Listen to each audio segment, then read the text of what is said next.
السلام علیکم دوستو، مولانا طارق جمیل صاحب کا انتہائی خوبصورت بیان جس کا ٹائٹل ہے کہ رمضان میں یہ کام ضرور کریں، رمضان ہمارا قیمتی بن جائے گا، اور نفل اور فرض روزے کا فرق اور نفل روزے کا ثواب کتنا ہے آپ سن کر حیران ہو جائیں گے۔ اور اس میں قرآن پاک کی تلاوت اور بہت ساری چیزیں ہیں، قرآن پاک کو کس طرح پڑھنا ہے، یہ ساری چیزیں مولانا صاحب نے بتائی ہیں۔ تو آئیے شروع کرتے ہیں۔ یہ والا بیان مولانا صاحب کا بہت خوبصورت بیان ہے، آپ نے اس کو پورا سننا ہے۔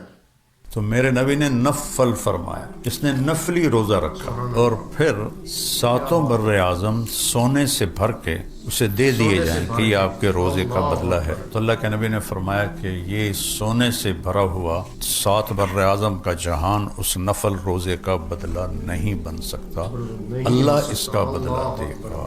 شہر رمضان الذی انزل فیہ القرآن، رمضان کا مہینہ جس میں قرآن آیا۔ کہنا تو تھا رمضان کا مہینہ جس میں روزے آئے، تو روزے کو پیچھے کیا ہے اور قرآن کو آگے کیا ہے۔ الذی انزل فیہ القرآن، جس میں قرآن اتارا گیا۔ پھر سورۃ القدر کو جوڑو، انا انزلناہ فی لیلۃ القدر، یہاں بھی اللہ نے قرآن کو اونچا کیا ہے لیلۃ القدر کے مقابلے میں۔ لیلۃ القدر قیمتی بنی ہے قرآن کے اترنے کی وجہ سے، رمضان قیمتی بنا ہے قرآن کے اترنے کی وجہ سے۔ یہ رمضان کا مہینہ اصل تو قرآن کا مہینہ ہے، اور قرآن سے دل لگاؤ۔ ایک رواج میں 10 ختم کر لے رمضان شریف سے، مطلب میں 6 کیتے ہیں، مطلب میں 5 کیتے ہیں، واللہ اللہ کی یہ پسند نہیں کہ تم 10 ختم کر دو رمضان میں۔ اللہ کہتا ہے افلا یتدبرون القرآن، تو قرآن میں غور کیوں نہیں کرتے؟ حضرت عبداللہ بن عمر فرماتے ہیں ہم 10 آیتیں سیکھتے تھے اللہ کے نبی سے، اور جب تک اس پہ عمل نہیں ہوتا تھا آگے نہیں چلتے تھے۔ قرآن سے ٹوٹنا بہت بڑی تباہی ہے، کہ اس یقین ہو اللہ اس کے رسول کی بات کا کہ جو اللہ نے کہہ دیا ہے حق ہے۔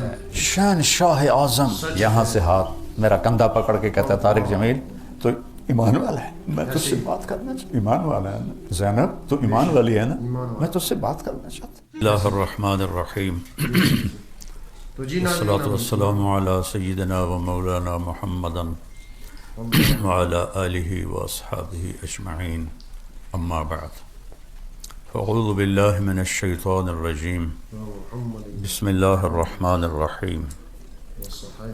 یا ایہا الذین آمنوا کتب علیکم الصیام کما کتب علی الذین من قبلکم لعلکم تتقون۔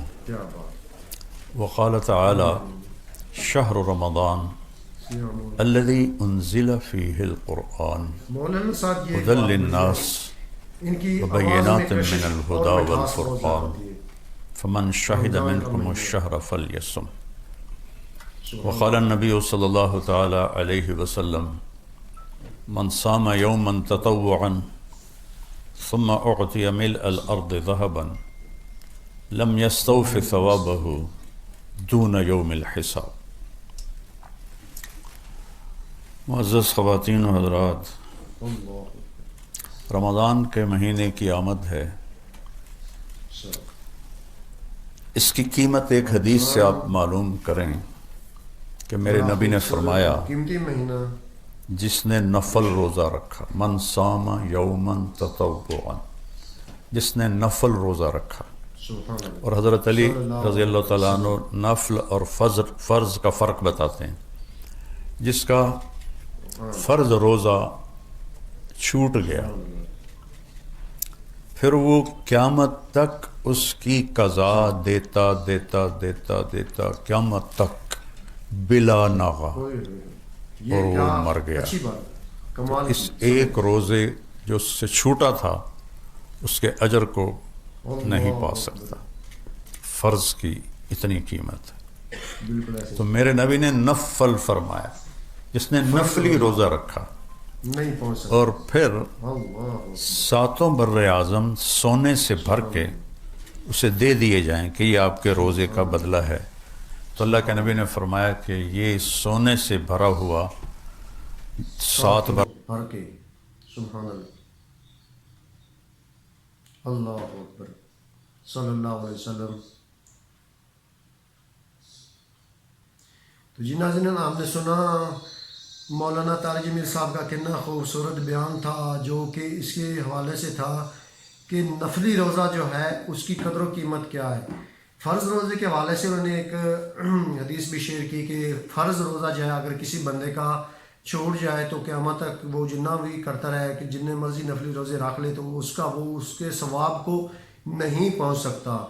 تو نفل روزہ جو ہے وہ 7 بر اعظم بھر کے کسی انسان کو دیے جائے تو وہ بھی اس کا بدلہ نہیں ہو سکتا. نفل روزے کا اجر و ثواب وہ اللہ تعالیٰ اپنے بندے کو خود ہی دیں گے. تو رمضان کا مہینہ ہے، کوشش کریں کوئی بھی ہمارا فرض روزہ جو ہے وہ نہ چھوٹنے پائے.